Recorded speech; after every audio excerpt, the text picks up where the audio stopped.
All right, so I hope everyone has R and RStudio ready. And if you're not ready, just let me know.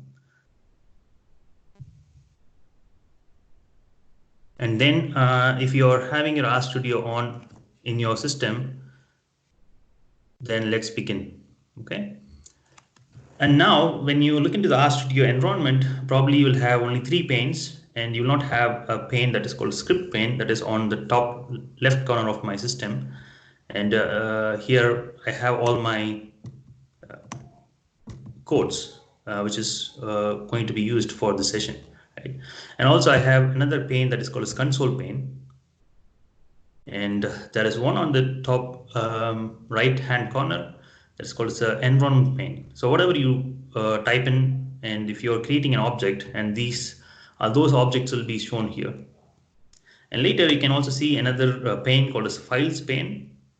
And this pane is where you can browse and retrieve some files which is there in your system. Okay. And if you want to create a new script file, and you need to go to file and then select new file and then click R script. So once you click it, you will get an untitled R script. If you save it, and then you can assign a name to it. Okay. And if you just click save button, you can just save it anywhere, wherever you want in your file system. And for me, it's like I'm not using that at the moment. You can just, for example, say if you can just type test and then save it. Don't worry about the extensions, because it will automatically save as an extension. It's like it will automatically assign the .r, for example, say fitting.r. If I just type fitting here, and it automatically assigns .r as an extension to it, it will save it.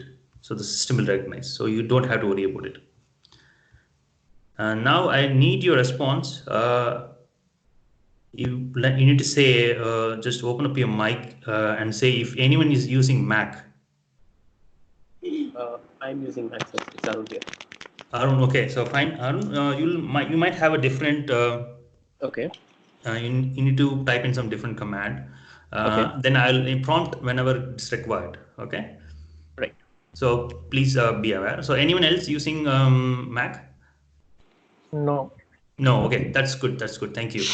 So then let's begin. So I hope you have your RStudio and everything ready. Yeah. Cool.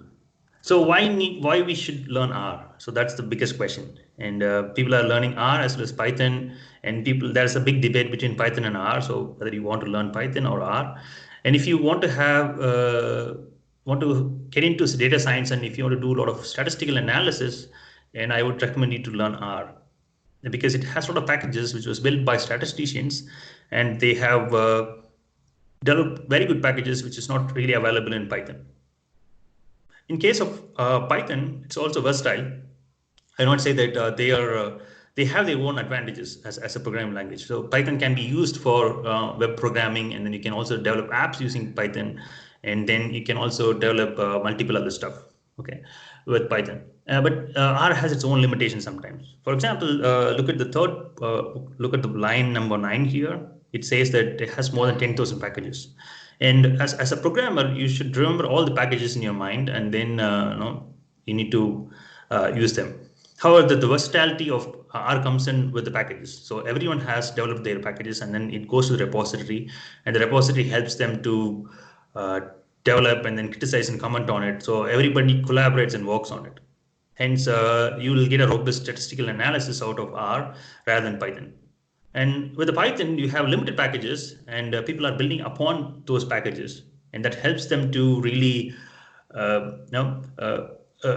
to make it more robust. And I think Python will take a bit more time than R to catch up with the data analysis area. Right. So, as I told you, R can be used as a statistical tool just to analyze a lot of data, or even you can use that as a calculator, right? Imagine that I want to just add 2 numbers, okay, and I can just say addition. For example, say you can start typing in your system and try to add 3 plus 5, right? And now, since you are in the R script file, you will not be able to see any output out of it. right? And then if you want to see an output, and you are supposed to press Control and Enter, and you can see it jumps. Give me a second. Yeah. So the system is a bit slow here. So it automatically skips this hashtag because that's a comment part where I just want, if I want to add any comments to the functions that I do, and I can just put a hashtag here and then start typing addition, and then that will not be executed or not be, it will be realized as a command, or it's like, it will not be realized as a command, it will be realized as a comment within our system. Then you can see 3 plus 5 does not have any hashtag, so hence it will get executed. And now in the console, you can see that it's getting executed as 3 plus 5 equals 8, right?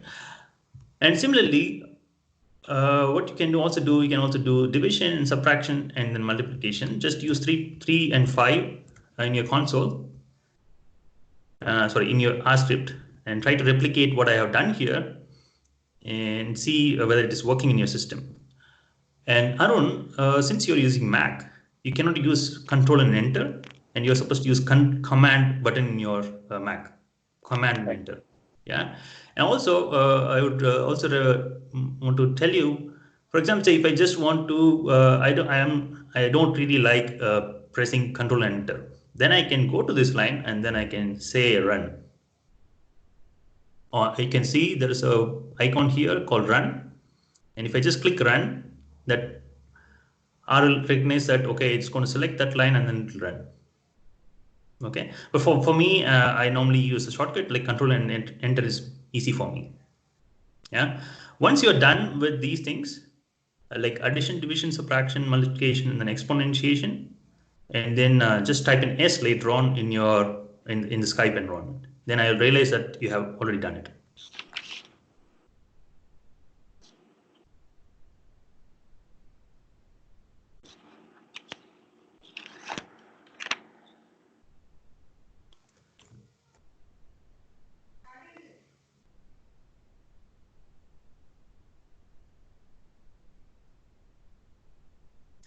One challenge might be that getting this symbol from your system. It should be on in the numpad if you're using a Windows, like in a Dell or something. I'm not really sure about your laptops, so try to find it out. Right, the exponentiation is area where you raise to the power of x, and then the x is 5 here. So you are raising the 3 to the power of x. Can I type addition, subtraction, and other commands together and execute it on one go? Yeah, you can do that. Now, without just, for example, say I can just type 3 minus 5 here and also go for it. But if in case, if you want to mention that as a comment and then do it, and that will be helpful, right? This is a kind of a very good way to code. Whenever you're doing something, it's better to comment and then indicate what you're trying to do. Okay. Hence, I would normally recommend you to add a comment and then start doing it.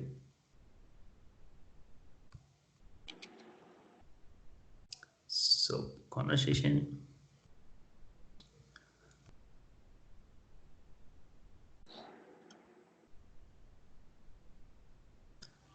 And I believe that you will not have any questions in terms of like addition, subtraction, division, multiplication. I think it should be easy.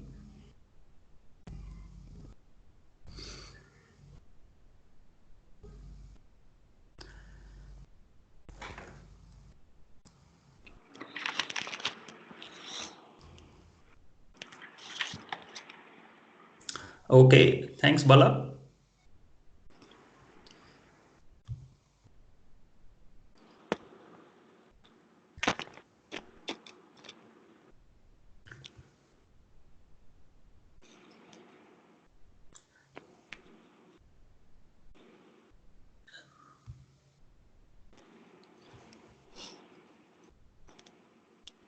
Arun, can you switch off your mic, please, if you don't mind? Sorry. Sorry. Yeah, thanks.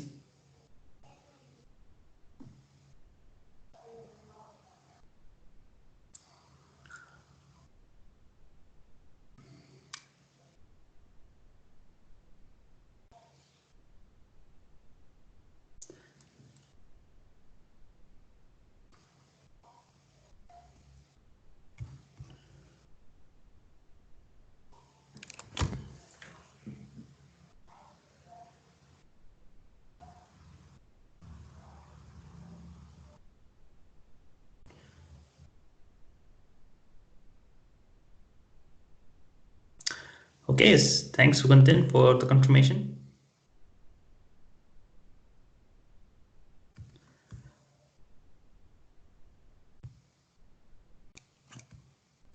Great. Okay, let's wait for Arun and KK.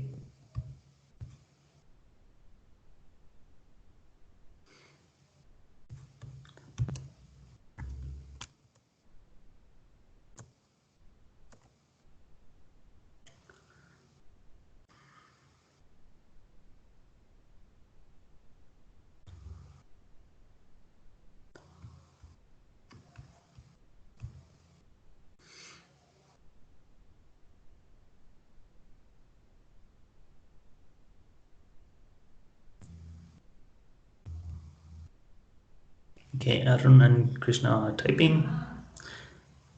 No problem, Krishna. No problem. You can just listen to me. And so once you are all set with your system, then you can perform whatever I say. At the moment, you can just listen to me. Yeah, I understand. Since I want to make this as a kind of interactive and then hands-on experience, so I need to just wait for you all. So don't worry about it, right? Okay, cheers. Right, I think then Arun and Sukantan and Bala, you can try modulo. And this modulo function is where you will find a remainder of a division. For example, say if I divide 12 by 10, the remainder of this will be 2. Okay, so if I just execute it, and I'll be able to see the remainder is 2. And I'm not really sure how I use it in my profession, but I think if you're a programmer, I think this will be useful when you're trying to write a function, when you're trying to write create a package or something, and these things will help you.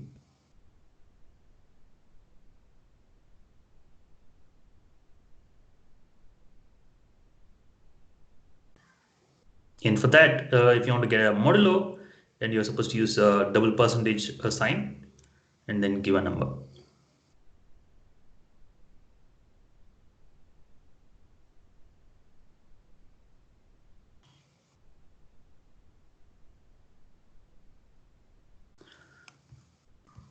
While I was typing.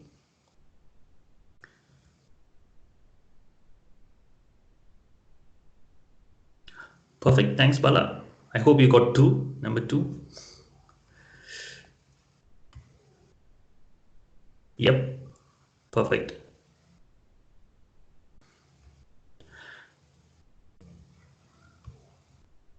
Yeah, thanks, Sugantin, for your confirmation.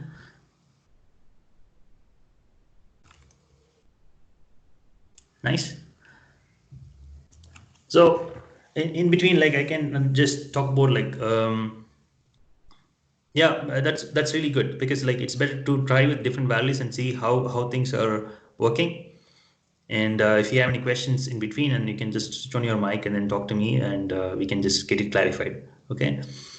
And with R programming, so what I do in the profession is that I normally analyze eye tracking data, which has like more than 60,000 observations or 70,000 observations, and then I use the data I use R programming to clean the data and then analyze the data, and then I also build multiple linear regression models using R programming.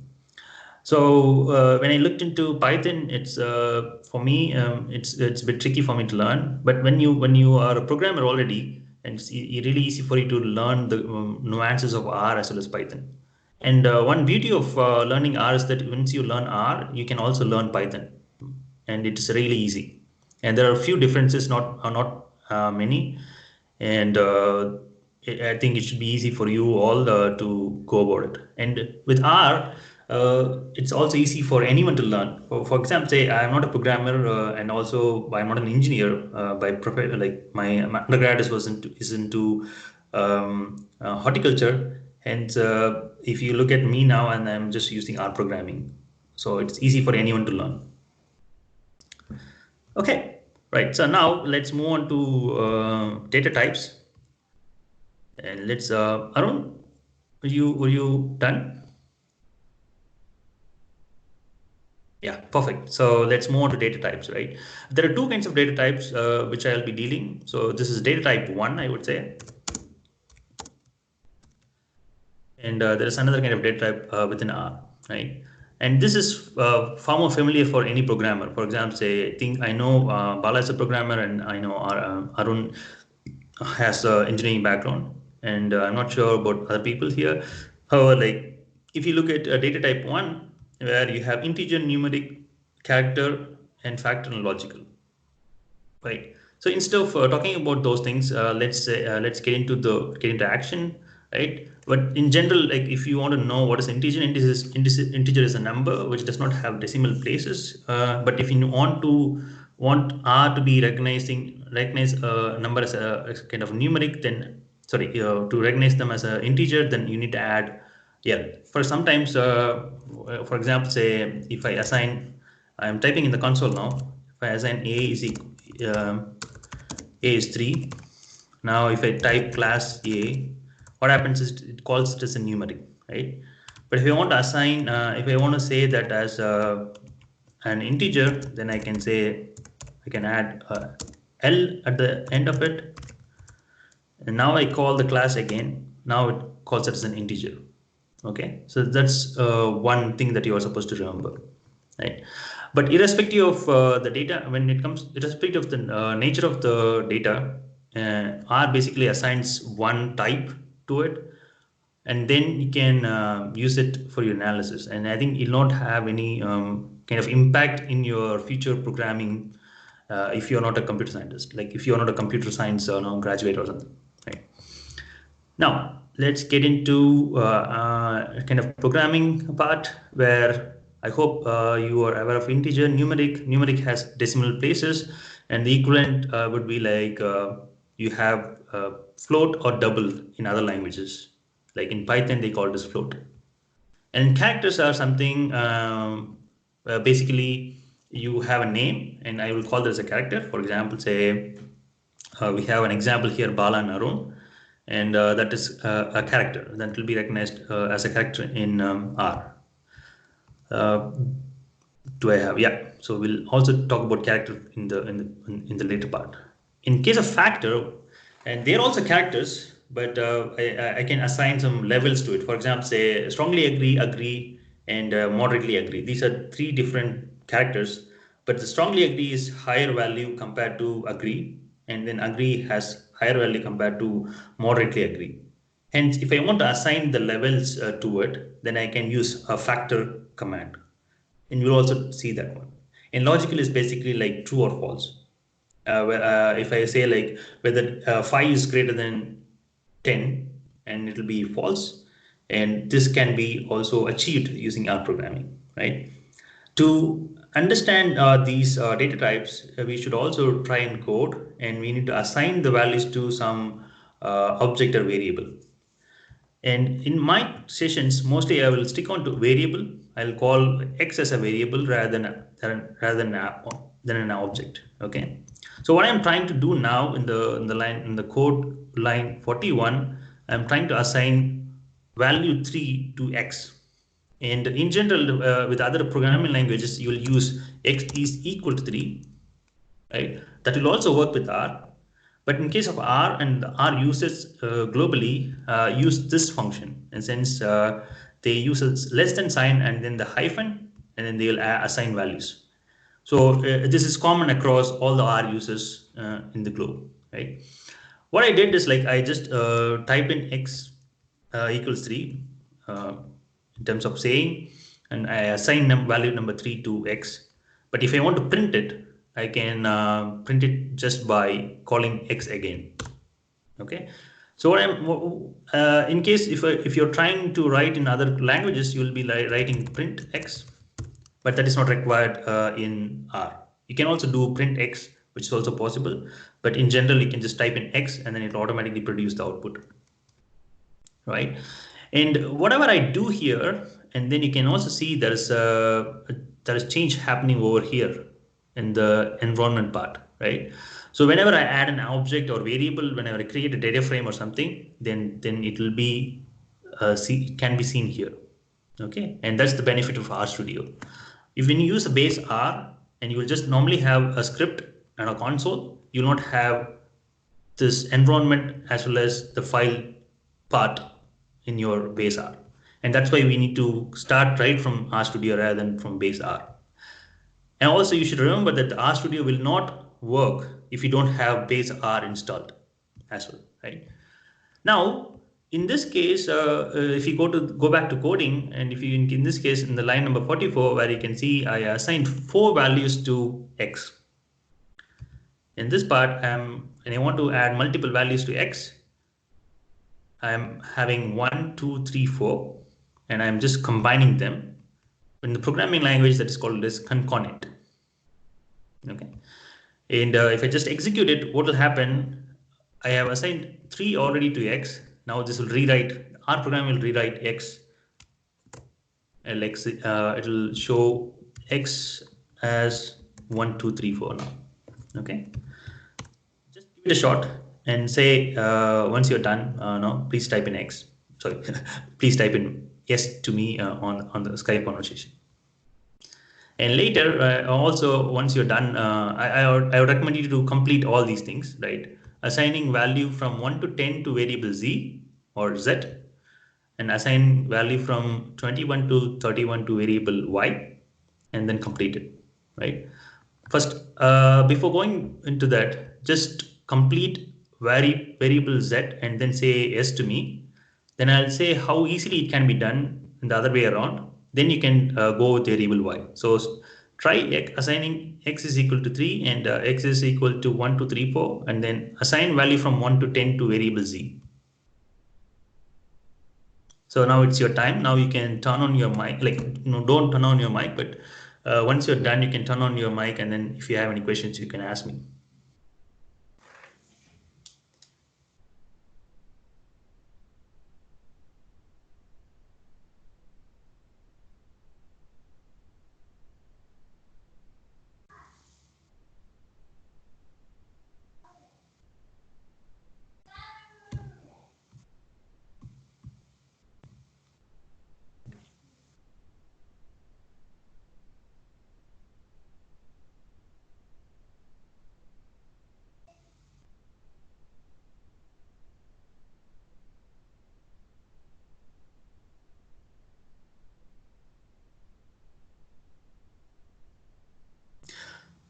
See if you're going to put it as an array is different in R.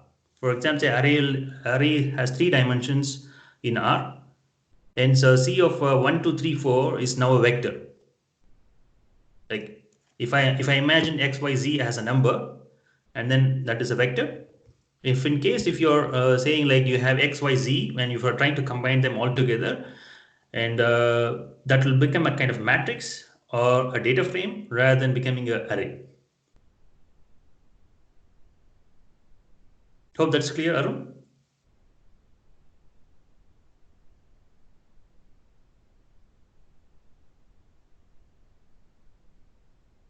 No, it's if you're trying to combine X, Y, Z, it's a 2 cross 2 matrix. So it's like not a 2 cross 2 matrix. It's a kind of a 2-dimensional matrix now. So you have rows and you have columns, and now it is kind of 2 dimensions. I normally call it as a 2-dimension. So in R, the array has 3 dimensions. You will also have multiple columns. It's like stacked behind your normal data frame. But it's normally not used in the normal data scientist job. Okay. Now, what I'm trying to do is like I am assuming that you're also doing, and I can say I'm saying like if I want to assign 1 to 10 to Z, and I can start typing in like 1, 2, 3, 4, 5, 6, 7, 8, 9, and 10, which is possible, and it'll get executed, right? And then see. Unfortunately, my system is a bit slow today. I don't know why, right? But the better way to do is like I can just say Z equals C of 1:10. So when I do that, it basically does the same thing. It runs from 1 to 10, and then it'll assign value from 1 to 10, right? Now try variable y. I think variable y should be easy to go. For example, I'll just type y is equal to c of 21 is to 30. Now I don't really do type every single digit. Yeah. And I want to see if I want to see print of y, which is I can say print y. And then now I'm asking you to add z and y.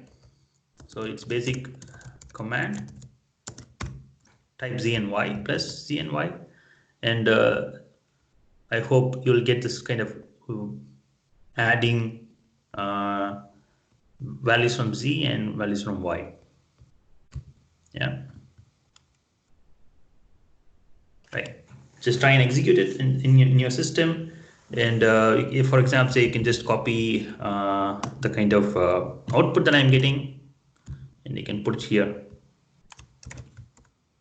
like this. So once you get it, I think you'll also get it, but still just want to kind of a confirmation that if you want to ensure that it's done, yeah, you can do that. Perfect. Thanks, Suganthan.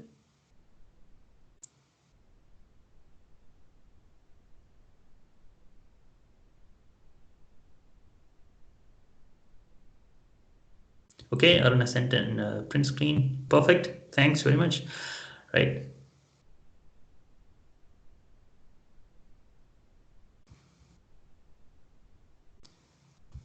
All right. So what you can observe here is that you have values from 1 to 10 in Z, and then 21 to 30 from Y, and which means that it has 10 values in each object or the variable. Okay. And since if you look into the console, what happens is that 1 gets added to 20. Okay, let's print it again. And if you want to clear the environment, if you feel that this is not comfortable, what I normally do is that I'll go here. You can see there's a kind of a broomstick, right? You can just click that one. It will clear all the outputs that you got, okay? And which is easy for me to really just clear it up, okay? I just print Z and I print Y. Now, what R does is it adds index 1 to index 1 of y. So I call this index 1, 2, 3, 4, 5 similarly, and this is index for y, 21 is the index 1. Okay. Now when I add both variables, and I get like 1 plus 21, 2 plus 22, 3 plus 23, that's how I get the output. Okay. And now it's both are equal, right? And I don't have any problem. So what will happen when I add x to y? Can you just give it a try in your system? Because x has only 4 values, not more than, not equal to 10, right? Just give it a shot and put the output in the. Okay, thanks, Bala. So now what I am recommend you to do is like you just add variable x and then y. Oops. And see check the output. And now you can it's time now I would say it's time for discussion, so you can just open up your mic and say what do you feel about it.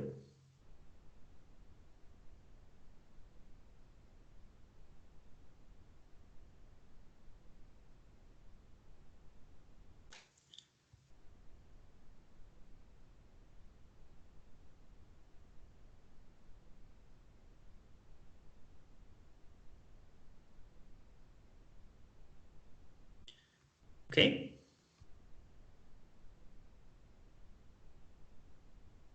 Okay.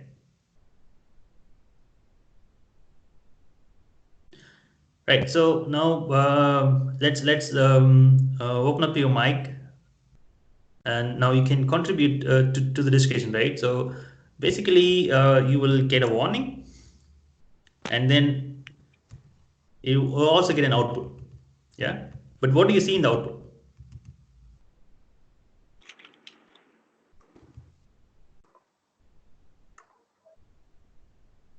Anyone, any volunteers to answer the question? Okay, let me yeah. Actually, when we are, I have for a Z, I have assigned 1, 2, 3, 4, 5. For Y, I have assigned as 21 to 30. Yeah. So, but what happens is the adding keeps continuing, even though Z is having only 5 values. Yeah. So, for Y, it has 10. Still, it has got added, even Yeah. without So assigning the values. yeah, that's why R is saying there's a warning, right? Because the object Okay. length of X and Y is not equal. Hence, it Okay. says that it throws you a warning and says that okay, you have done something, but that's a warning, but it is not throwing an error. When you are supposed to worry in R is that when you get an error, okay, Okay. and it's a warning, and you should be careful in interpreting the output. Yeah.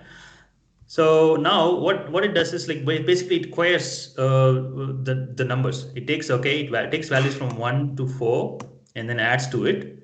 Then it keeps continuing with x, and then it adds the values of x to y in the second four set of numbers in variable y. Okay, it does add to the later part as well. It adds 1 and it adds 2 here. Okay, but it skips from there because it does not have any other object to add. Okay, so for you, the key part of information is that you need to be careful when you're doing with unequal objects. Yeah. Now, let's move on to the next part. So it's very easy to understand how to do things with R now, right? So you know how to assign stuff, and also you know how to add two variables together, and it's not super difficult. You did not receive any warning message. No, I didn't get Okay. any kind of warning message. Did you add X and Y, or do you add? I added Z and Y. Okay, Z and Y, does that have equal length? No, Z has 5 and Y has 10. Definitely you should get a warning message. So check your codes again and see. Okay. Yeah. Right. I'm just So testing now, the codes. yeah, please do it. These are the codes I have given. Yeah, please, Arun. Yeah, please ask me. Okay, so I have two variables, Yeah. x as 1, 2, 3, 4, 5, and as 1, 2, 3, let's say, or some other Yeah. number with 3 is length. So when I add, the additional value will have the 5 digits because the length is maximum. So what I'm trying to understand is how the numbers are getting added. Like for index 0 to 0 is getting added, 1 to 1, and 3 to 3 is getting added. After Okay. that, does the bigger value, like let's say, is 5's fourth digit added to the y's first digit, like that in the again in the reversal order? Does that No, have? no. Uh, So first I need to clarify you on indexing in R, okay? And then okay. I'll move on to explaining your question, right? The indexing Okay. works in a very different way compared to other languages. If you talk about Python, and the indexing starts with 0, right? Right. But the indexing does not start with 0 in R. It starts with 1. So it is easy for you to identify objects in R. For example, if I want to know the fifth value of variable X, and it should be just you need to subset with 5. Okay, we'll talk about subsetting later in the session, and also say how to subset stuff. But it starts with it starts with basically 1. Okay, and that's a one big difference in R compared to other programming languages. Okay, and what it does is like it adds, for example, say imagine that I have value X and I have value Y. I take it and add it, and these four values will get added to the values of Y. Then it will take this value again and then add to the next four set of values.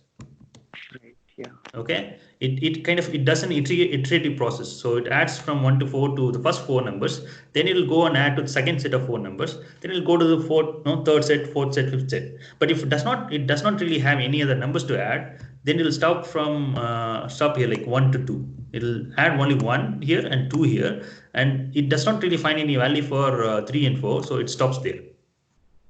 And this Okay. works same way with x plus z and x plus y and y plus z, the same way. It does not have any difference. Sorry. Right? Okay, so if I just add y plus x, right? And it does the same. It does the same. All right. Yeah. Right. Good. So I hope you are clear with assigning values. Now let's move on to adding character values to an object. Okay. Now you can see in the line number 63 of my script, I have added a name, and so I'm creating a variable called name, and then I am just adding 3 characters to name. Now, whenever I'm defining a character, I'm just giving in double quotes. I think it's quite common in most of the languages like Python or PHP or any other languages. So whenever you're defining a character, you normally use a quote. It can be a single quote or a double quote, but it should be, now the character should be embedded in a quote. Okay. Now, when you type this one as like imagine that I don't want to have ABC. Let me type the code again, because so that it will be kind of interactive, and also when I do it, you can also do it together. I'm trying to say, okay, we have Bala here in the session, we have Arun in the session, and we have now Krishna, and then we have Sugantha. And so I'm adding all your names to the name and just adding, then printing it out. Okay. So now you can see Bala, Arun, Krishna, and Suganthan has been added to the object or variable name. However, if I'm not really sure what kind of object that is, then I can use a function called a structure, and I can see what kind of object it is, whether it is a numerical object or is it a kind of integer, or is it a kind of character or logical vector. Then I can really understand by using a command called a structure. It is str. It's a basic notation. Then if I type structure name, then you will get an output. So it says, look at the output here, that you can see it's a character. CHR is a character. It runs from 1 to 4, so it has 4 characters in it, and the character values are given here. Okay. And for this class, let me do one more stuff. Let's say 30.50. Now, this is time for you to do some hands-on experience where you are going to create a variable class score. Okay. Like this. Then try now having a variable class score and add values of values given here, and then assign to it. So when you do it, you'll probably encounter an error. Just let me know where it is working. Right. So multiple data type is also allowed. Like if you're trying to add a character and then integer, it will not work. But if you are adding integer and numeric, it will work. And if you want to be more specific on the question, just switch on your mic and then explain to me. No, just trying to understand the X, Y, Z. Yeah. The X can be character, Y can be integer, and Z can be let's say true or false. Yeah. And then you perform this operation. Will that have any effect on the different types? Let's say, definitely. For example, say if I'm just trying to add X and name here, right? Now it says that it's X plus name is a non-numeric argument to binary operator. It will not normally add. When it's a numeric and integer, it might work sometimes, because if they will understand, okay, they both are numbers, then I can add it. Okay. However, if it is not understanding it properly, then it will throw an error. Right. So you cannot really combine them. Right. And what will the structure give of this type of structure? For example, if I am adding X and name, right? In that case, okay, what will happen is that, for example, say if I'm adding a numeric to a character, it will become a character again. Oh, that's what I mean. The multiple data type structure, if I'm assigning to a name, then it will become a character. Will become a character. All right. Yeah, because if it has a character, ensure if it has a character, yeah, or else it will not change. If it doesn't. If it doesn't, for example, if I'm adding integer to numeric, and the output will be numeric. Let's say the another data type, the logical data type, true or false. Logical will also be considered as a character. Hence, you'll Okay. end up in character again. Clear? Logical will be considered as character or the numeric? See, in general, like when you're typing true or false, right? So if you're running a condition, then again you will have only true or false as a logical, okay? But if Okay. you're trying to combine the logical vector to a numeric vector, like adding true to 10, okay? Adding Then true. now, yeah, so that is really not a right way to do, right? So the true will be a character already. Yeah, though it is a logical, it is represented as a character in your environment. Okay, then what will happen is that it will become a character. All right. So Yeah, true will become something, and then we'll try to add 10 to it. it will be considered as a character. Then it will also, it will result in a character. However, it will normally throw an error basically if you're trying to do that, right? But if you still force it to do it by saying that okay, this is true, and if you type true, for example, if I assign x is equal to true. Okay. Here, look at the console, and now this is not. It will not be taken as a logical vector. This true will be taken as a character because you've given it in the single quotes. Yeah, no, it's even if it is given in double quotes, it will also take it as a character. Right? If without quotes, we'll take a logical data type. Am I not right? You cannot really do that, right? For This example, is say vector. if we'll talk about logical in the later part, okay, Okay. where we'll say that when the logical will get executed, basically. All right. I just tried out one thing. Mm. I allocated x to, let's say, true, Mm-hmm. y to one number, let's say 10, Mm-hmm. and I tried adding that. It gave as 11.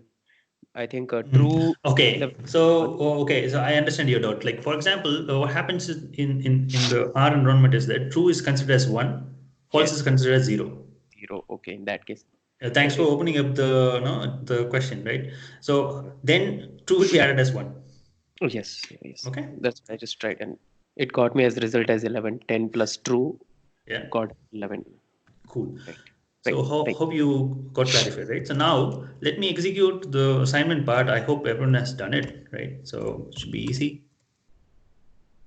11.20 and comma 13.50 and then 23.90 and then 30.50. So that is how you'll add the scores to it. Okay. And then if I execute and see, it is not it's not throwing an error. It says that there is an unexpected symbol. Why? Because most of the data science or like data analysis softwares does not really understand space in between, even the programming languages. So hence, if you want to have it, if you want to type it, it's better to type it with underscore or just type it together, right? And then it will take it as. For example, say if I want to add one number to it, then also I can add a number to it. Got it? But for the class sake, let's just have it like class underscore scope, and then just go for it. Now, when you execute this will not throw an error.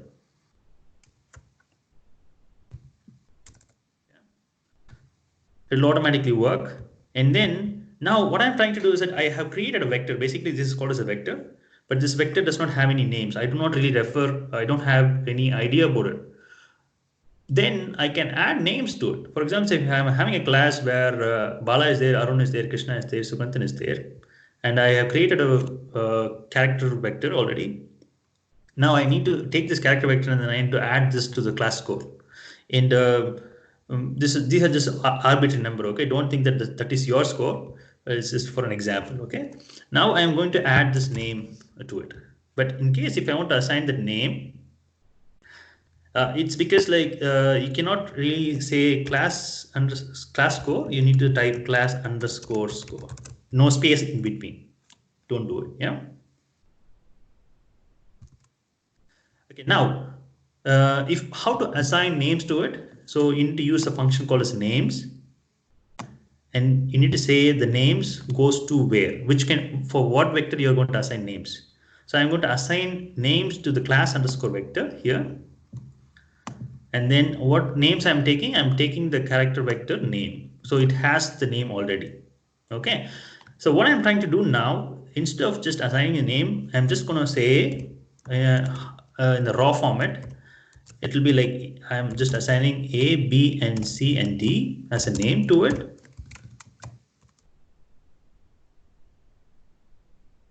And then execute it. Now, if you look at the output of class underscore score, now it will have the names as A, B, C, and D. However, the task that is given to us, like we need to take the names from the character vector name, then I need to add the two names. Okay, right? So we can look at the output here. It is A, B, C, D. And in the case, because I did it in the raw format. However, like if I want to have the name assigned to it, like the names that I created already, then I just type name. Okay, and then I execute it. Now you can see Bala, Arun, Krishna, and Suganthan is assigned.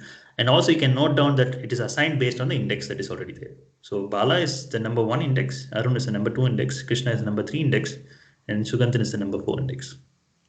Yeah. Any questions here?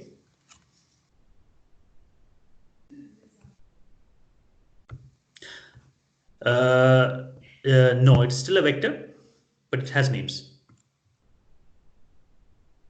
When you move this forward as a matrix, then it will become a two-dimensional one. Okay, so what I'm trying to do now here is that I'm just adding names to the vector. So it is still a vector, but it is not moving into the two-dimensional space. Okay, we'll talk about this data type 2 in the later part. Okay, now let's move on to the logical vector part. So as someone asked already, so logical vector can be worked with some conditions, and I want to find people who scored more than 15. Right? If you just type it and then see, now it gets executed as a logical vector, where Bala is not scoring more than 15, Arun has not scored more than 15. However, like Krishna and then Suganthan has scored more than 15. So now this is the logical execution. Yeah. However, whenever you're typing in manually to our system, if you're just assigning some values, for example, say there is a command, if you want to omit some missing values, you can also say na.omit, and you can say some object, and then you say true. Okay, so this is how I can use the logical vector in some of the commands, right? We'll talk about it in the future, right? But whenever I type a logical vector, I need to type it in caps rather than in small letters. Okay, for example, say in Python, what they don't normally do, so when they type a logical vector, they type it says like the first letter will be caps, and then they will normally go with the small letters. Okay, but in case of R, in all the cases, anytime whenever you type a logical vector, it should be in caps. Okay, any questions here so far? Hopefully no. And then if you have any questions, just just open up your voice chat and then just let me know. Right. Now we are trying to create a factor. Okay, it's different from the logical vector or any other vector types that we discussed already. Right. Factor is again a character. Okay, so it is again a character. However, it has levels to it. As I told you earlier, with strongly agree and disagree. And you can see I'm just going to say I'm going to create a factor which has OD, Benz, BMW, and it has levels. Okay. In general, for example, I'll just explain you in pieces that will help you to really understand how things go. Right. I'm going to say sample cars. I'm going to create a vector and say it has sample cars as Audi, BMW, and then Benz and BMW. Okay. Now, what kind of vector this will be? post your answers in the chat box, like in the conversation box. Or if you're not, if you're finding it difficult, you can use the structure function. Then say sample underscore scars. Right? Now you can see that it's a character. It's not a factor as such. So there is no levels assigned to it, right? But if I want to declare that as a factor where it has BMW is more than Benz, Audi is more or less than the other two cars, then I need to assign levels to it. And this is helpful when you're doing some data analysis later on in future. Okay. Now just understand what is a factor, and in future we'll also talk about like how these factors can be used in data analysis, right? Now, if I want to make any vector as a factor, then I need to use a command called as factor. Okay? And then I created a character vector already, and I am taking that one here. This is how you do a raw coding. But in case if you want to take some vector and then assign it to into your convert that as a factor, then you can just type it like this. Yeah. So now what I'm trying to do, I'm trying to convert the sample cars vector, and then I'm going to assign levels to it. Okay. And later I'm just taking all these factor, whatever I do, and then I'm assigning the two cars. Okay. And try and do that in your system as well. Okay. And then when I execute it now, if I look at the structure as well, it is calling that as a factor with levels, with 3 levels: BMW, Benz, Audi. And BMW has a 3 and then 2 and 1. Okay, which means why a 3 is given to BMW, because it has higher value. So and then it has Benz is comparatively low than that, and then Audi is comparatively low than that. So that is how it is assigned. Right. Yeah, please open up your mic. Sir. Yes, sir. So the BMW is given higher value because it is given at the end. I mean, at the third position of the vector. Is that why it is given 3 and 2 and 1? No. If you look at the code here, for example, say factor, sample cars, and I am assigning levels where I declare BMW is having higher value. That's what higher as in because you have declared it at first. That's at what first, yeah, at first. So it assigns value 3 to it, and then Benz has a value of 2, and then Audi gets a value of 1, because it wants to know, basically the system wants to declare that as having least value. All right. Right. And say now other value apart, and let's say if I give some other value apart out of the sample cars vector, Audi, Benz, BMW, and I put a level of let's say give additional one more car, let's say Bacardi. Okay. That will not have any effect on the factor. So if you can just give it a try, why not? Yeah. Let's say Bugatti. Yeah. So now, if you say print cars, right? So what happens is that it does not have any value of Bugatti, so it doesn't show here. But it assumes that it has a 4 levels. It just assigns 3 to 1. Oh. You got it? Right. Now let's add Bugatti to it and then see how it works.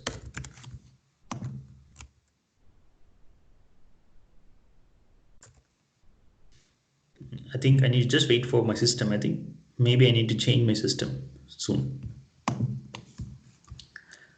Right. So what will now happen is that it will normally have all those stuffs, and it'll assign 4 levels. It will have like 4, 3, 2, 1. Okay, and that will get executed. Right. Do you see here?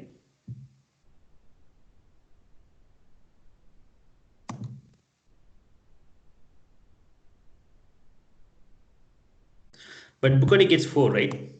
So maybe I'll just check it out and then let you know how things work. Okay, later on. Perfect. Right. So now let's add labels to factors. Right. For example, say when I just have factors mentioned as 1, 2, 3, 4. Imagine that I am having I'm taking in the data frame, it is not given as a character vector. Instead, if it just has only numbers, right? Let's take x already, which is I think x is okay, x has true. Okay, let's assign values to it. Right? So C of 1, 2, 3, 4.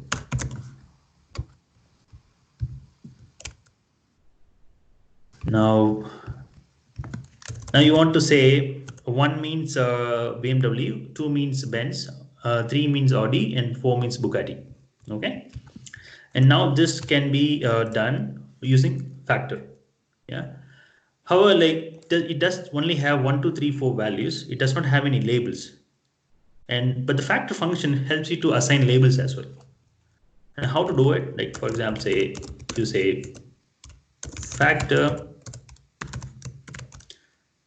x and levels. It should be given in numbers because you just have like numbers, right? 1, 2, 3, 4. Now I need to add labels to it. So I'll say one is like BMW.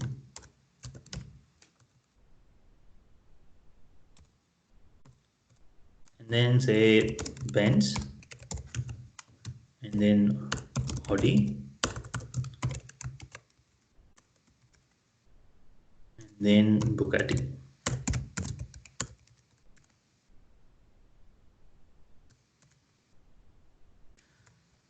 So now if I print X,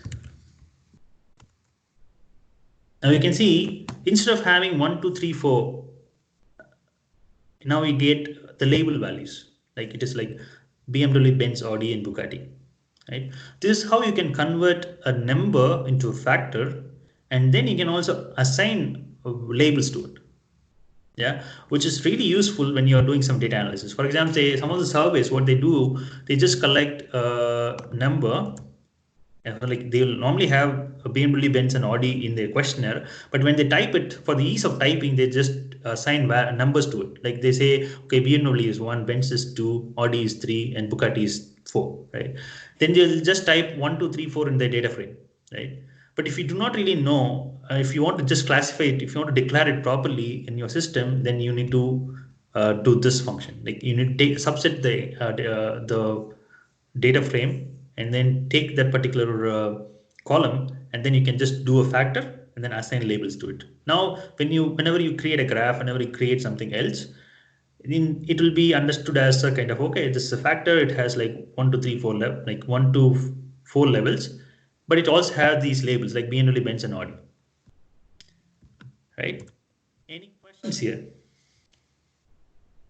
And are you able to follow me?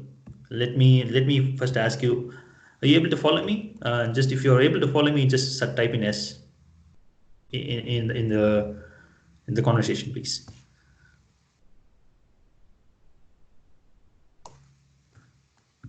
Okay. Thanks, Krishna. Thanks, Sugantin. Thanks, Arun. Okay, cool. Okay, perfect. Got it. That's so nice of you guys. So you're able to tell me where you are. Perfect. Hence, since you understood all of the other first kind of data types, now move on to the other kind of data type, that's called data types 2. And in this, we have vector, matrix, data frame, and list. Okay, let's do it one by one.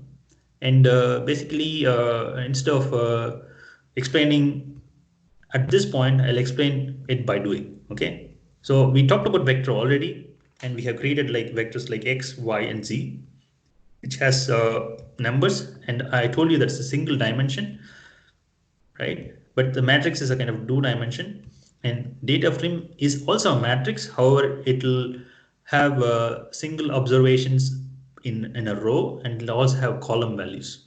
Okay, and list is one place where you can have all the kind of data types. Like you can also hold a numeric, you can also have an integer and other things, but you can also store matrix within a list, data frame within a list, right? List is used by people for many purposes, right? For example, say I use list to create questions for the exam. I'll show you an example later on when we run through list part. Okay, right.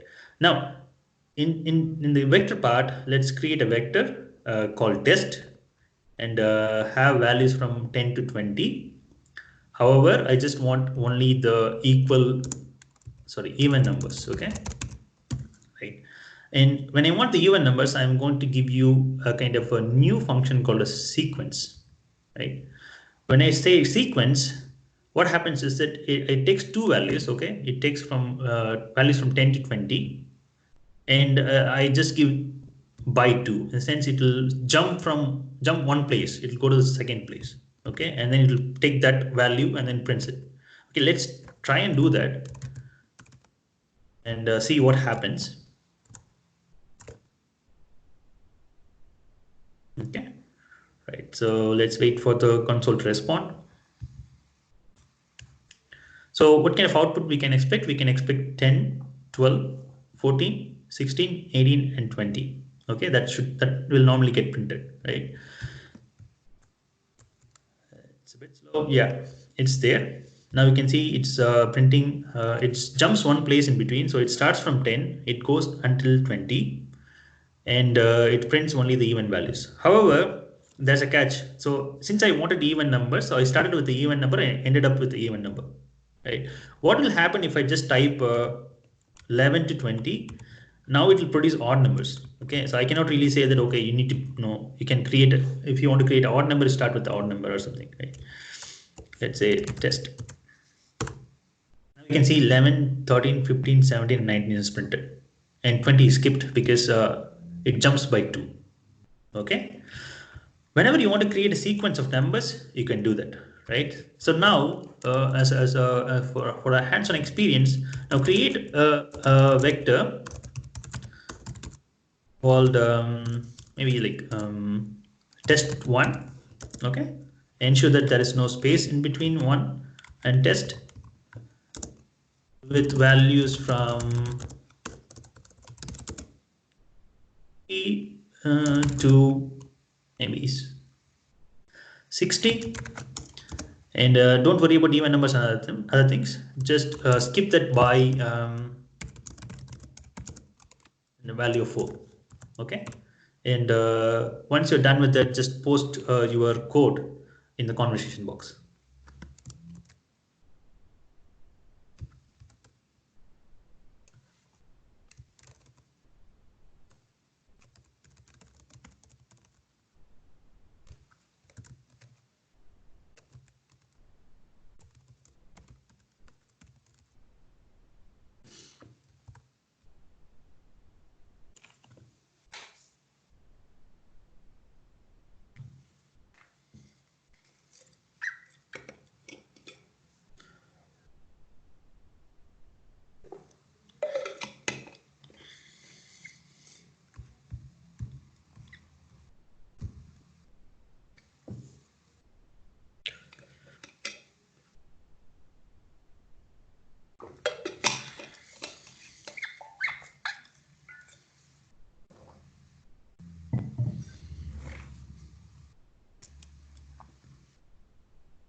Yeah.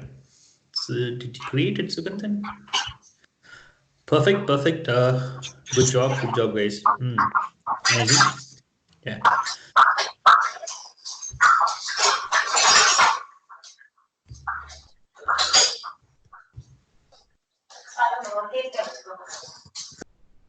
Okay, right. So now let's get into the next part, right? Since you're able to create, okay, I'll also type and show it here. And I'm saying, say, test1 and say sequence from 40 to, 60 and comma by is equal to 4. Right? In some cases, what happens is that when I created some data frames for analysis, I wanted the numbers to be repeated many times. And for that, what I did is like, I used another function called as rep. So these are easy ways to create a vector. Okay, so that's why I used it here. Right. In this case, I am going to repeat the number 3 10 times. So it will basically have number 3 in the vector, it will have just only duplicates of 3, and it will be there for 10 times. Okay, let's execute it, right? So let's keep like test2 because we already have test1, and say print test2. So now you can see the output has like only values of 3, and then it has 10 times. Yeah, you can also do a similar thing with multiple stuff. Hence, I'm just no, it's easy to understand. Hence, I'm just omitting in terms of giving you a practice. Now let's get into the the important part called as subsetting. Why? Because subsetting is used for many aspects, right? So to retrieve some values from a vector, and we need to use subsetting. Yeah, and there are different ways to subset, and I will be explaining those subsetting part. And subsetting is like basically used to retrieve some values from the vector or data frame, or from the list and other things. Okay, let's see. We already have created a vector called test. Let's see whether it is existing. Yes, it is. It's there in my environment here, so I can just confirm it here. And then now, if I want to retrieve the fourth value of test, then I will just use a square bracket and then get output from it. Okay, so now I just executed the code that I wrote already, and you can see value 17 here in the output, and which is similar to the vector test already, which has 1, 2, 3, 4. That's the fourth index. So basically what you're giving here is the index value. Okay, and as I told you, that's a difference from Python or any other programming languages where you have it starts with 0.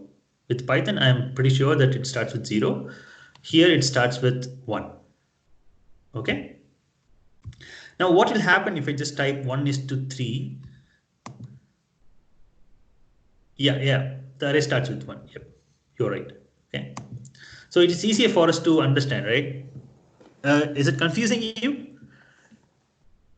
Yeah, if you already have experienced zero indexing, then you'll have this problem, right? But however, with R, it is easy, right? So now if you want to retrieve the fourth value, you just need to type 4. For example, say if I type the same thing, if I want to get the same thing in Python, then I need to say, okay, it is like it starts from 0. It should be like I need to type only 3 over there. Test 3 will give me the fourth value.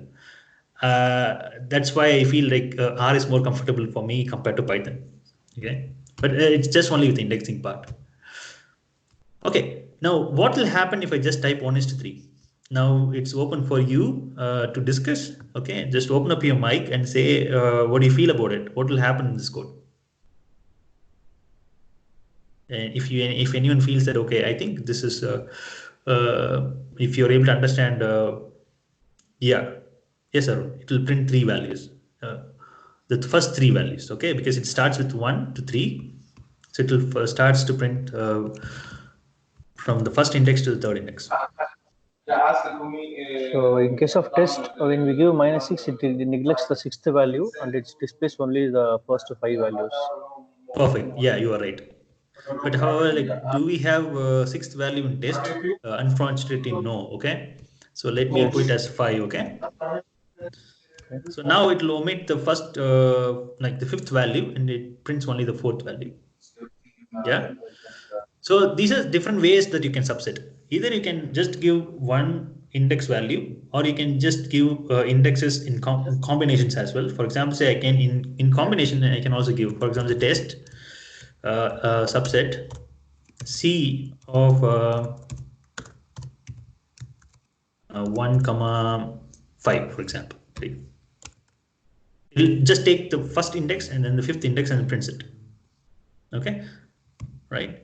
I hope this is beneficial when you want to retrieve some data and then want to print it into your console. Right. I hope you understand. I hope you understand subsetting. Now let's move on to the next part called as matrix. Right? How to create matrix using R. Right. What I do, I can do it in 2 ways. But I just go with the basic way of assigning values to one variable and then do it. Then I'll also show you how it can be done in a raw format. Okay. Now what I'm doing here is that I'm just creating values from 1 to 6 and I'm assigning that to x. And then I'm just taking the vector x and I'm converting that as a matrix. Listen carefully here. It's like I'm taking a vector of x which has values from 1 to 6. Then I'm converting that as a matrix. When I want to convert that as a matrix, I need to use a matrix command. I hope you understand this part because I'm just assigning the entire command to matrix A. Okay, so that's a variable matrix A.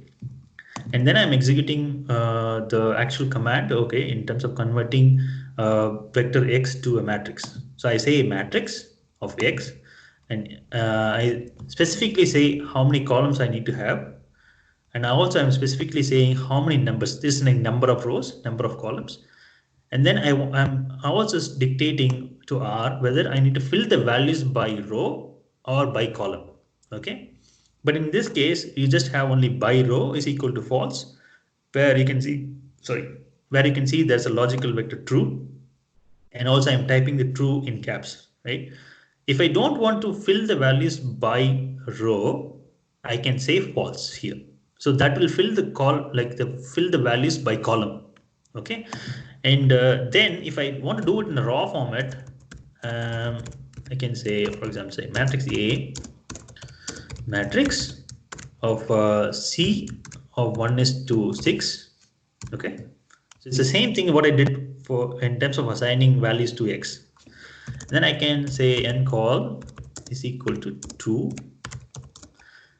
Sometimes I don't have to specify n row because it will automatically assume row because I'm just getting two columns, right?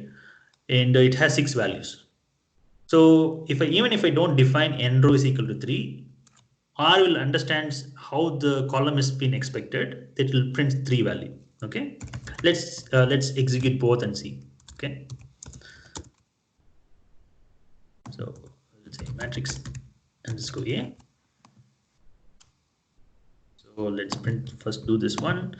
Control Enter, and then Control Enter, Control Enter. So I'll just wait for my system to respond. I do not really know why it's happening, but it is too slow to respond to me. See, now you can see it filled. I get a matrix output in the console where it takes the values of x 1 to 6, 1, 2, 3, 4, 5, 6, and also it filled it by row. So this is row, right? And this one is column, right? So this 1 and 2 here, right? So it filled by row. Okay, so let's do this one. This is the raw format of creating a matrix. Let's see how it fills and also I'm not giving the n row part. Let's see how the R system responds to it. So I'm not declaring any row, but it understands, okay, there are 6 values and this guy just asked for only 2 columns. Hence, let me print only 2 columns and then automatically assigns rows to it. Okay, it depends upon how you want to dictate the system, the R, and it automatically assumes stuff and then it will put it in place. Got it? Now, do I have any questions? Yeah, I do also have any questions. Some questions at the bottom, right? Hence, let me go forward and explain the subsetting a matrix. Then I will give you an assignment. Okay. Now, how do I subset a matrix? When I want to subset a matrix, that is quite different from subsetting a vector, because matrix now has 2 dimensions. It has columns and rows. Okay, and this columns and rows values has to be defined perfectly. Now, if I want to find the value that is in the second row and third column, then I need to give 2, 2. And why this 2, 2 is there? The first 2 represent the row, and the second 2 represent the column. And if you remember this, whenever you do subsetting, it's always the rows first and the column second. If I want to print all the rows, I just need to skip that one because I'm not giving any specific row, right? Sorry. If I want to print all the rows, I just want to give a comma. Then it will print all the rows, and it takes second column. Okay, right. Now here, what will happen now is that it will print the entire second column because I'm just dictating to pick the second column. Okay. Now you can see it is taking these four, like 2, 3, 4, 5, 2, 3, sorry, 2, 4, 6 and printing it here. Got it? But if in case, if I just want the second row, but not the column, and I can do like this, I'm leaving the column as empty as I left row as empty in the earlier case. It now prints only the second row, 3 and 4. Okay. So now since we need the second row and second column, I'll just execute it. Now it should take the value of 4 and print it. Yeah, it's because it's in the second row and second column. This will print value of 4. So as a task, it'll print. We don't have to wait for it. So here now you need to create a matrix called matrix B and randomly generate values from 100 to 200 and have it as 3 columns and 3 rows. Okay, but before going to the task, since I asked for randomly generating values, I'm going to introduce another new function called a sampling. In the sampling, if I give some values from two values, and then if I say how many values that I need to take, and if I don't want duplicates, and I can also specify that, right? And I can create a sample of 9 random values. Okay. So how to create random values? Let's see. This is sample. When I type sample, I can say 1:10, which means I'm taking. I'm going to take a sample from numbers 1 to 10. And how many values do I need? I just need 4 values. Yes, Arun, please. If I want to print the entire row, Yeah. The command is given. What if I want to print the entire column alone? Yeah. So for example, say matrix underscore A, I want to print the entire column, right? Now, in the row part, what do you want? As in the second, no, the row as in we know the comma 2, the second row will fully print. No, if you just need if you just need to print the entire second column, I just make the row as empty. That I don't give any values over there and give a comma, and then I just take the second column. Oh, okay. Oh, I think you explained it. I missed it somewhere. No problem. So it happens. Yeah. Now let's get back into sampling part, right? So now what I'm trying to do is let me write it from scratch again so that you'll understand. Sample is where you can just generate random numbers, but you need to define x, and I'm taking x as values from 1 to 10. And also I need to say how many how many numbers I need to create. For example, say do I need 3 numbers or 4 numbers, random generated numbers from it. I'm just saying like let me create only 3 random generated numbers from the values of 1 to 10. And there is something called as replace equal to false. So what is replace equal to false? It means that it will not have any duplicate values. It can also duplicate and present some numbers, right? So when you randomly generate numbers, it can also duplicate some numbers and then present it. However, in this case, I don't want duplicates. Hence, I'm create a sample of 1:10 with, and then I just need 3 values out of it. Okay. Now it created when I execute the command, it says, okay, it produced 3 random numbers and it is 1, 4, and 3. But what will happen if I re-execute it? It will produce a different set of number again. Okay. And then you try it again and again, and then it'll produce 3 different random numbers all the time. Okay. So the task now, which I told you already, is like you need to create a matrix called matrix B. But how are you going to do it? And you're going to create a random generated values from 100 to 200. Okay, so you need to have basically have sample of 100 to 200. And then since you need 3 columns and 3 rows, and you need to give a size of 9 in your sampling part. Okay, and give it a shot. And I have also given you steps to do it, and also I'll do it later on for your understanding. But do it in your system, and then if you have any questions, just let me know.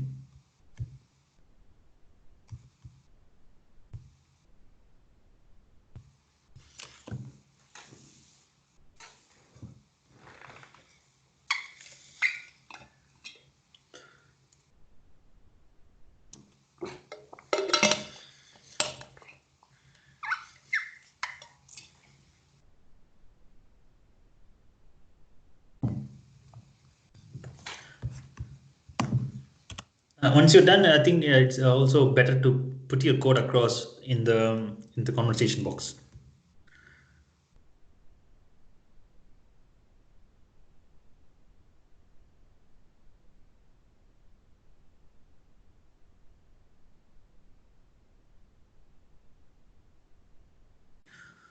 Let's see what, okay, sample, okay. Okay, super Bala. Yeah, good one, Suganthan. But you can also Suganthan, you can also specify replace is equal to true. Then it will give you kind of a non-duplicated numbers, okay? Or else it'll get duplicated sometimes. But now you get it, right? Sometimes it'll get duplicated.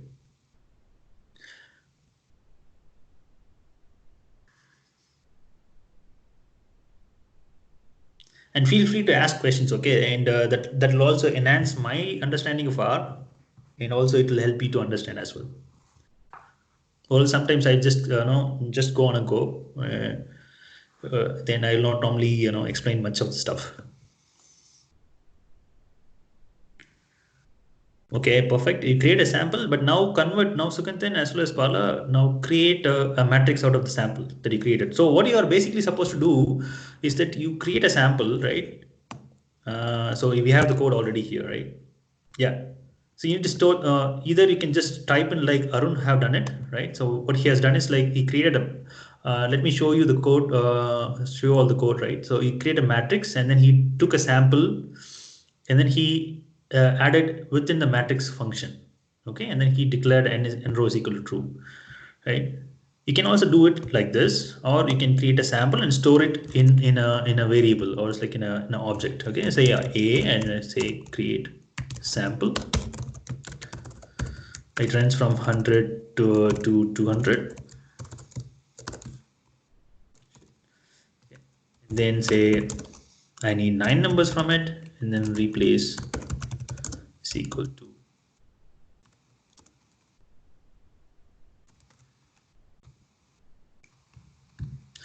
And now I'm going to take say matrix underscore b and matrix of a.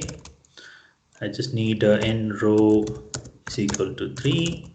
Or I can also give n call is equal to 3 because it's not going to make any difference. And then what I'm supposed to do, I forgot, like, yeah, by row. If I want to fill the rows by row, and then say true. Now everyone will get a different value because we randomly generated numbers. Okay, so there is some error. Let me say print a and see whether it is right.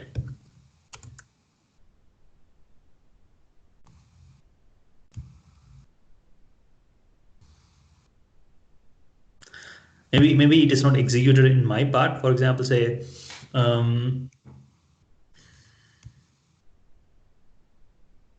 yeah, true. Yeah, that's how you need to create. Yep, perfect.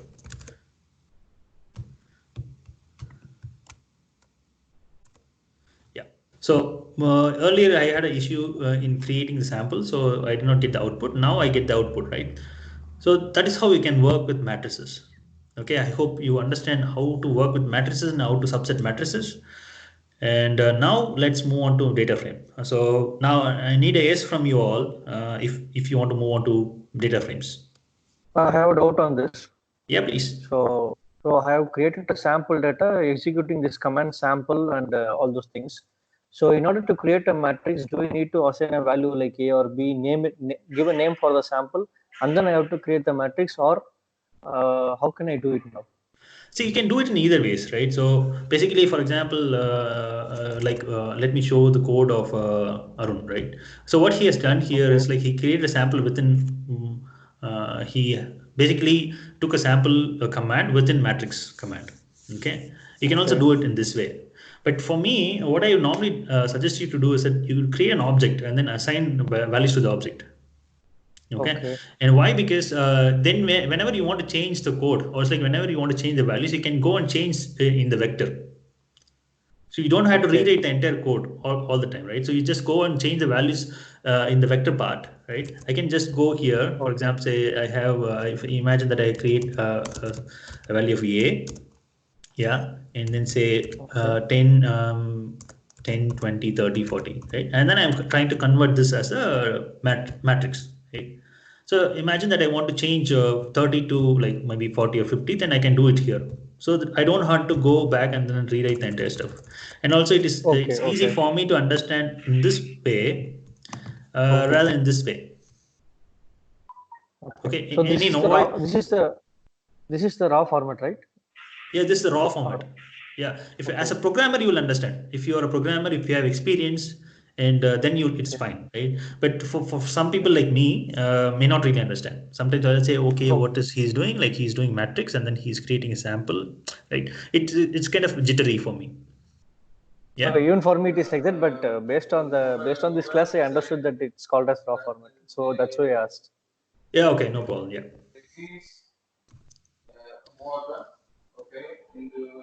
So you are comfortable with the matrix now, right? So Bala said yes. And let me wait for Sukanthan and Arun as well as Krishna. Yes, perfect. Typing yes, thank you. Okay, Arun asked the question, so I think he's also there, right? Now let's move on to data frames. Okay, so data frames are not different from matrix. It's basically matrices, but data frames are basically used for data analysis purpose. And what kind of why data frames are required? Data frames are for example, say it has each row has unique observation. Let me put it here. So each row has unique observation, which means it talks about a person and his own values. For example, say imagine my name is there and my details are there in a row, and it will be present in only one row. Okay, and also it has columns, and columns represents the variables or variables or objects. Okay, now I can also convert a vector to a data frame. Okay, what I'm trying to do here, if you look at the line number 171 of my script, I'm sorry. So in this, you can see there is I'm creating a vector called A and B, and A has values from 1 to 10 and B has values from 21 to 30. So, and now I'm trying to convert these two vectors as a data frame. Okay. In order to convert that as a data frame, I need to use a command called as data.frame. Okay. And what are the vectors to take? And I need to take vector A and vector B. Okay. And when I execute it, what I'm trying to do also is that I'm on.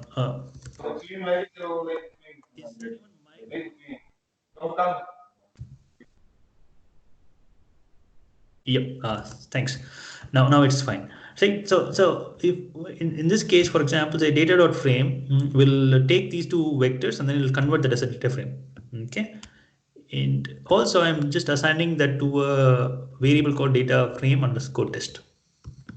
Okay, let's see and execute it.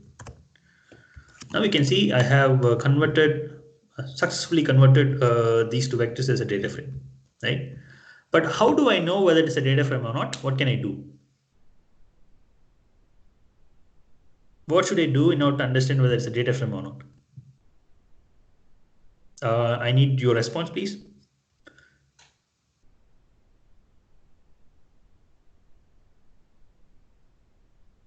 Okay, so if you're still wondering, right, we saw something called a structure function, right?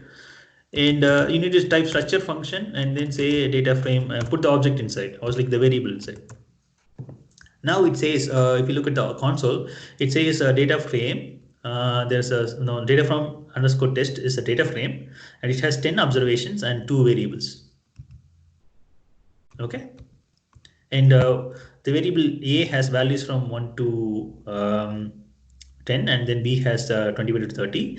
And how are they stored? They are stored as an integer. Yeah. Now, what I'm asking you to do is that you need to create a data frame with random values. Okay, you type it on your own. Okay, and then ensure that it has 3 columns.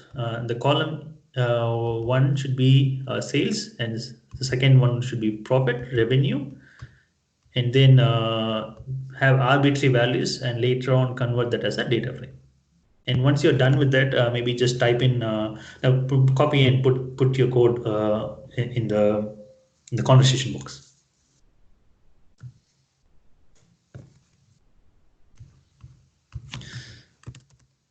I'll also do with you, but I'm not going to type in any other values.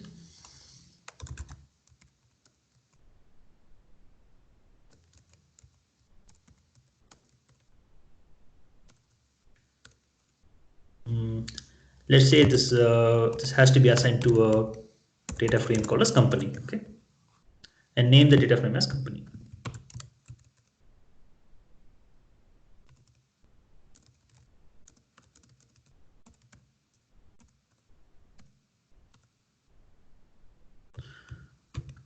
This will be like this.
If you have any questions on the data frame part, just ask me, and I'll also try to address that now.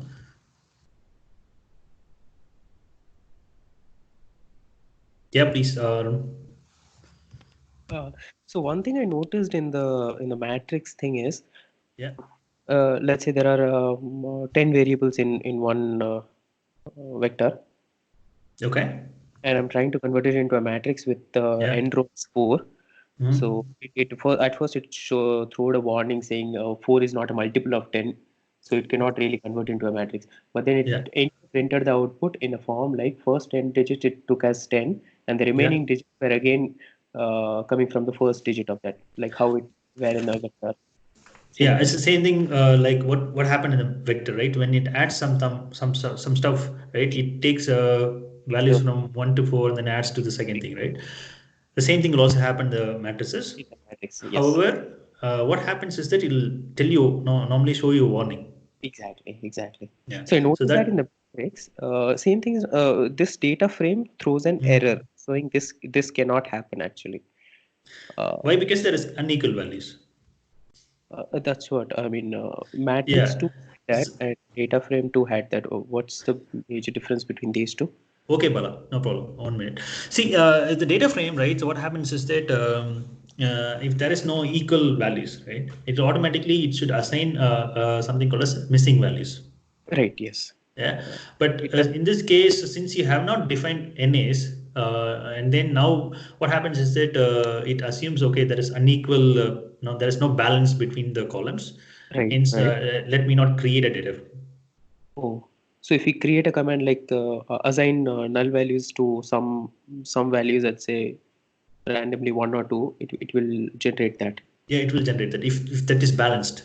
Only when the columns are balanced and then equally, as I told you, right? So each and every row should have something in it, and also each and every column should also have something in it, right? For example, say let's go with an example like for example, say x is equal to c of 1:4, okay, and y is equal to c of 1:10. Now I'm trying to put it as a data frame z, right? So data dot frame and x comma y, okay. Now it's like it differs in rows and no, in terms of numbers, in terms of rows, right? So that's why it's not creating a data frame, right? But in case, for example, say if I have 1:10, it will automatically get executed if I assign no x as a 1:10, or I need to say 1, 2, 3, 4, and then I need to give NAs all the time. 1, 2, 3, 4, and then NA should be like NA, like this, and then NA, and I need to repeat that for like 6 times. Yeah. Once I do that, then I will be able to create a data frame. Now all the other columns where you have missing values will also have NAs. And the beauty of R is that now, since you're creating your own data frame, this is a problem. It's not able to create, right? But whenever you're having a data set, which is a CSV file, even if there is a missing value within the CSV file, right, yeah, it will automatically assign NAs. Oh, okay. Okay, I will see that in the future classes. Okay, right? Now, did you understand this part, right? So in terms of like creating data frame, everyone? Cool. Bala has left, no problem. Sukantan, yeah, created. Arun has created already, I hope. Krishna has created as well. Perfect. Thank you. Thanks for the response. Now let's go back, right? And now you can try structure for all the cases, like whatever he created. Imagine that he created a vector called test, and also he created a matrix, and then you can create a data frame called data frame test. You can also try structure on all those things, but I'm skipping it now. But however, I'll discuss on something called class. There's another function called as class. So how class is different from structure? For me, class is the very basic level of understanding an object, but structure is a very good in-depth understanding of an object. So imagine I have created a data frame called as company, right? So if I just say class company, it says whether it is a data frame or not.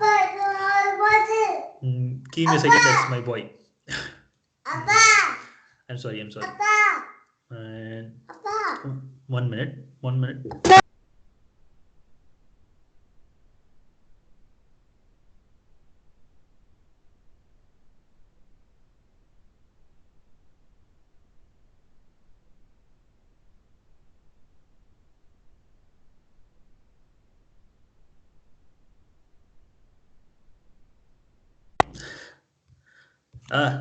Sure, I'll say. Sorry. I think what happened is that my son is sitting and watching TV. My wife is cooking, I hope. That's why he saw a crow crossing, and he wanted to say that, okay, there's a crow. Perfect. Cool. Now, let's get back to the class now, right? So see what happens is that it just tells whether it's a data frame or a matrix. Okay, if I just execute a class and matrix A, it says it is a matrix, that's it, right? But when I use structure function, and it defines more than that. That's the beauty of structure function. That's why I normally use structure rather than class. Okay. But when you're writing functions, for example, if you're using for loop and if you're going to create multiple stuff, and within the for loop, you want to understand and execute, okay, if that is a matrix, and then I want to execute this. If that is a data frame, I want to do that. And in that case, your class will help you rather than structure. Okay. And we'll talk about that in future. And now, hope things are clear with class and structure, and also with matrices and vector. Now let's move on to something called as list. Okay, and we'll wrap up everything in another 15 minutes. Okay, so as I told you, list is a part where you can hold different kinds of data. So you can have a matrix, you can have a logical vector, you can have a data frame, even you can have anything, whatever you want to put it in, and then you can put it in the list. Okay, in order to create list, it's also easy. You just need to have the list in front of it. Since we created a test, I hope, let's see what is the test. Okay, test is a numeric vector, and we have matrix A and data frame and cars. Okay, and I'm going to create this as a list. So now let's see list A.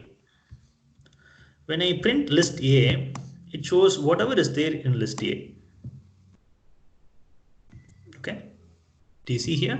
Right, so list A prints all of them, whatever object that we created, and we stored it as a list.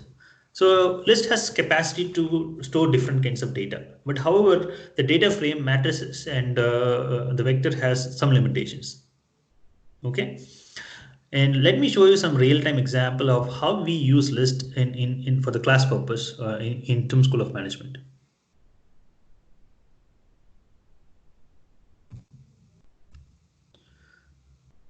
Let's go here. So what I do is like I teach also another course called online marketing in the university, and for that purpose, what I do is like I create a lot of questions, and the questions are actually created as a list, and I stored the list, and I randomly pick. There are like more than 100 questions, and I randomly pick these questions and ask. And instead of putting it as a data frame, I create it in a list.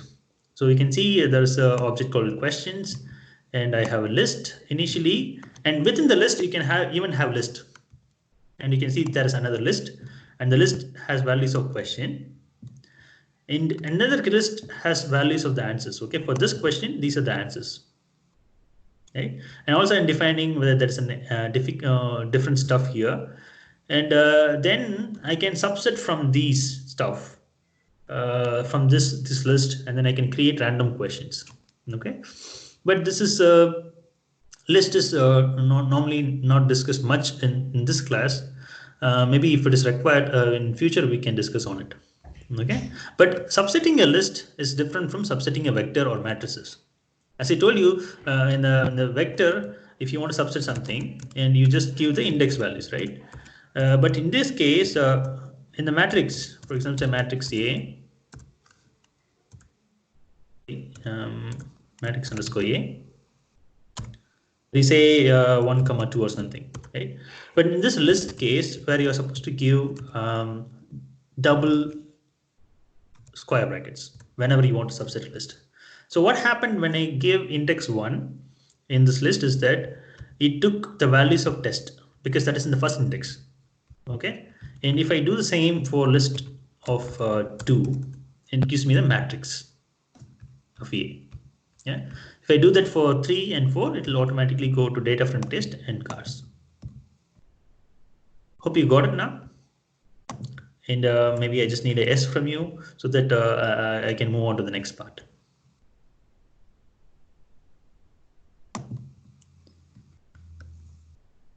Cool. Thanks, Arun.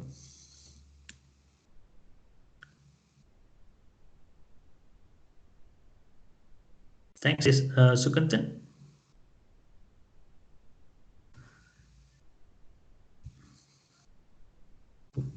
Okay, good. Anyone have any questions on this? Okay, so yeah, that's what I said. Like you can give it in combination, C of 1, 2 or something. Just type it like this. Then you can subset 2 values. I hope if you remember when I talked about subsetting, there are different ways of subsetting, right? So single values and values from 1, 2, 3, and specific values, and then values with neglecting one particular index. I would recommend you to do some experimentation on your own. Whenever you are trying to do something, okay, try to do some experimentation on your own with programming. Nothing is going to happen to your system. So just give it a shot, and then you'll get some doubts. Then we can rectify that in the future sessions. Now comes the practical part of R, right? So until now, what we did is like we did something to understand how the R works and what kind of data are there in R, right? But practically, you don't really use all of them in your analysis part, okay? But basically, you do this rather than all the other things that we discussed earlier. But those basics are also required in terms of subsetting and other things, okay? Right. Let's see how to set up a directory. Imagine that I have a lot of files and like this in the system here, right? But I want to access this file into my system and I want to work with this data. Okay. Then I need to set up a directory, right? But before setting up a directory, what I normally recommend you is that you should get to know what kind of directory you are already in. Okay, it's called getting to know your directory.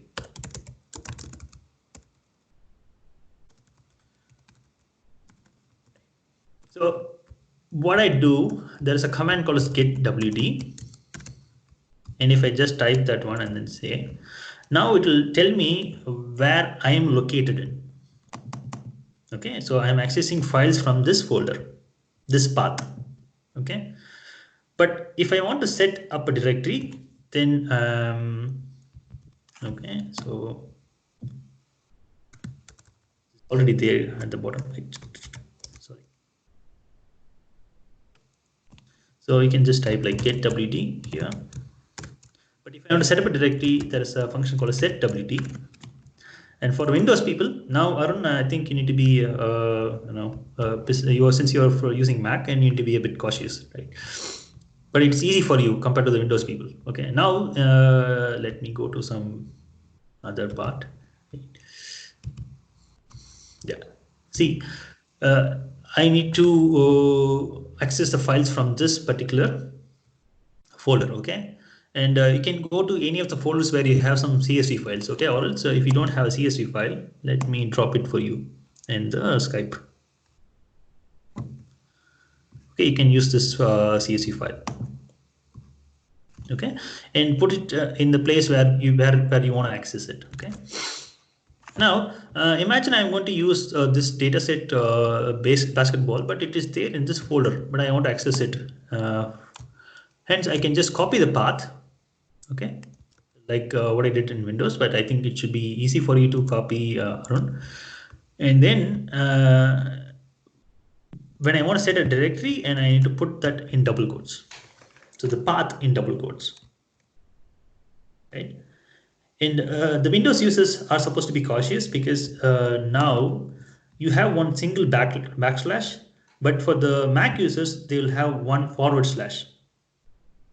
So one forward slash is enough for the system to understand. So Arun has very easy way. So he just copies the path and puts it in here, and you don't have to worry about it, right? But for the Windows users, you are supposed to be careful, right? So you need to add backslash, one more backslash in all the cases. Wherever you have single backslash, add one more backslash, right? And then execute it. Now you do not really know, it normally throws an error. Now it says that it has set the directory, but it is always better to get to know where you are there, whether you are there or not. Okay, now I'll type getwd again. And then I'll just verify whether it has set the path. Okay, it should get executed. Let's see, let's wait for it, right? And next part is that I need to know what kind of files are already there inside. Okay, now it has set the directory, and it's matching up with the directory that I have set, right? Now I can list the files. So list.files function will help me to navigate through the folder, the file path basically. So when I execute list.files, it shows what kind of data set that I have in that particular path. Now it's easy for me to see, okay, these are the files that and then I want to access that particular file, right? So here I want to use basketball.csv, and always R uses CSV files. And if you really want to use any other configuration, okay, and then you are supposed to install some other packages. For example, say there is a package called xlx to read xlx file, and there are some other commands for reading tsv files and other stuff, but we are not covering that today. Okay, and also I think it's also easy for you to Google and then get it. Now imagine that you have a CSV file, okay, so and also if you don't have it, and then you can access it from here. Now I want to read the data that is available in the CSV file. Okay, so I'm going to use the basketball CSV file and say basketball .csv, and I'm using a command called read.csv first, and this is inbuilt within R. You don't need any other packages. And then you give. Can you just post your error? Okay. Because see, you can see that in this case, okay. So in your case, you just gave double backslash in one place, right? But Okay. the right set of code would be this one. Let me put it here. Yeah. Must have backslash in all the places. Okay, in all the places instead of the Yeah. single slash. Yeah. Okay. It's not that you replace it in one place, you replace it in all the places. Okay, in all the places. Yeah. I don't know what kind of doubt you have.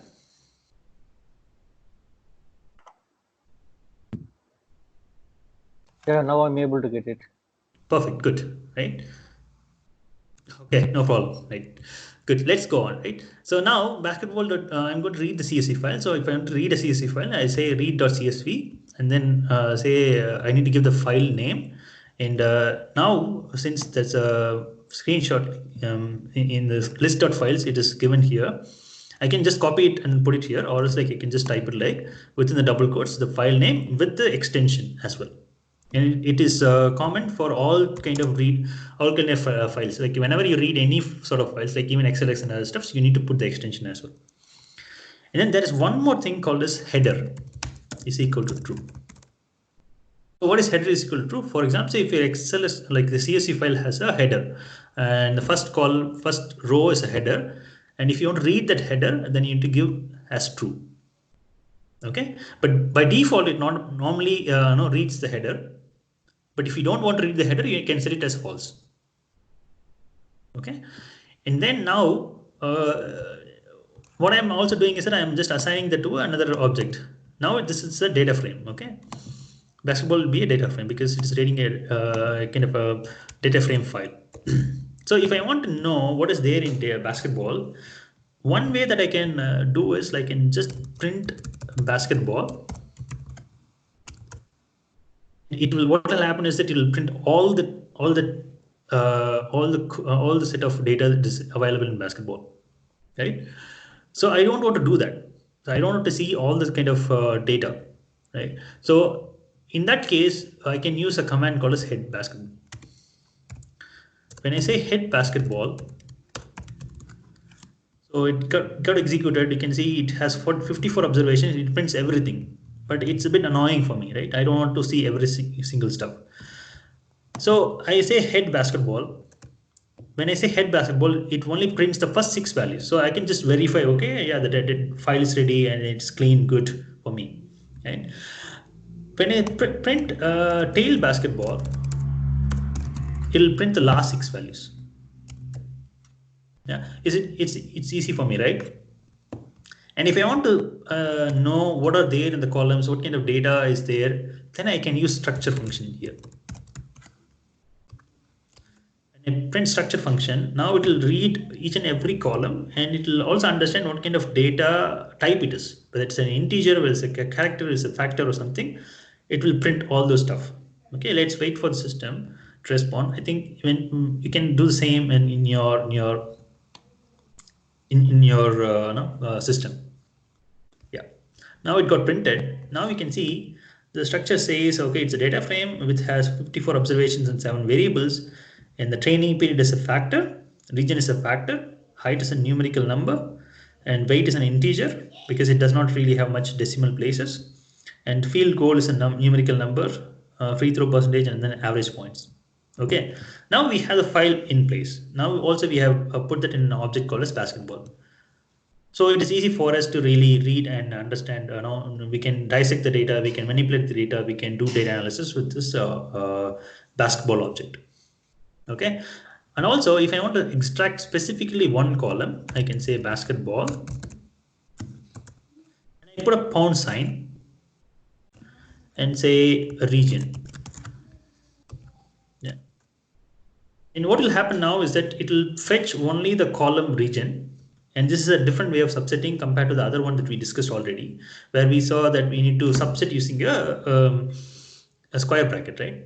Instead, we can also, when you have a data frame, we can use something called as a pound sign. Right? In the pound sign, what happens is that it's also kind of an easy way of subsetting a data frame. So I say head, basketball region. Now it fetches the first 6 value of the column region and prints it to me. And also dictates whether it is what kind of levels it has. Right? Any questions in now reading data and then understanding anything, whatever we discussed today? Now you can have your mic open because the session is like officially ended, and now we can just have a kind of discussion and then like leave off.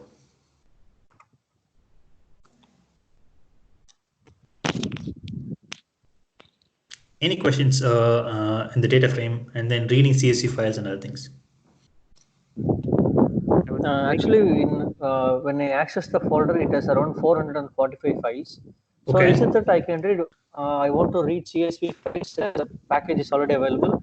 In case of XLS, you said that we have to, we need to install the additional packages. So what are those packages available? Like I have MP4 files, MP3 files.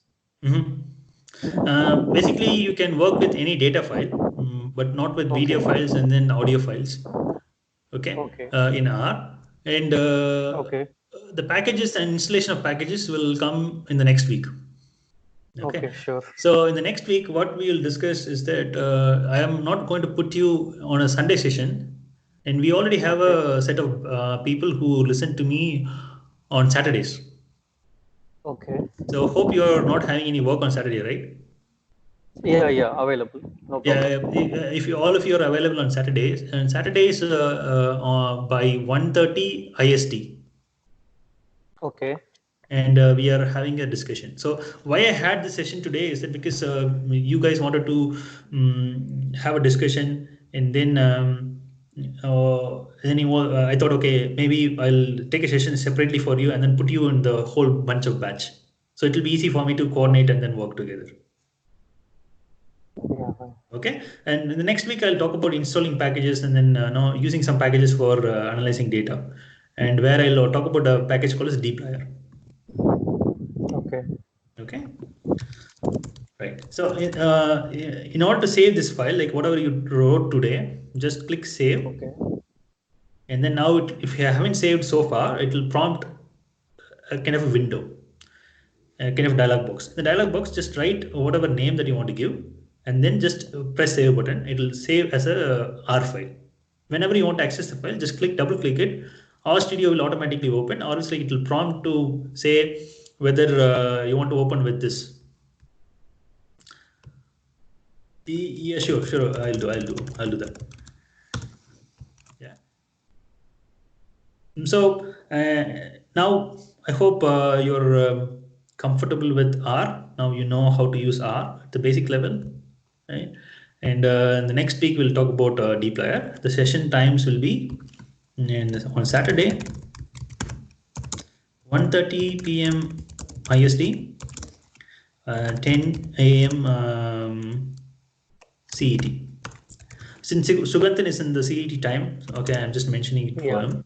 Yeah, and also in the next week you'll have a lot of other people joining in, where people from France and people from Germany as well as from India, and Suganthan is in Africa, so you'll have people from multiple places. Yeah, let's just stop recording.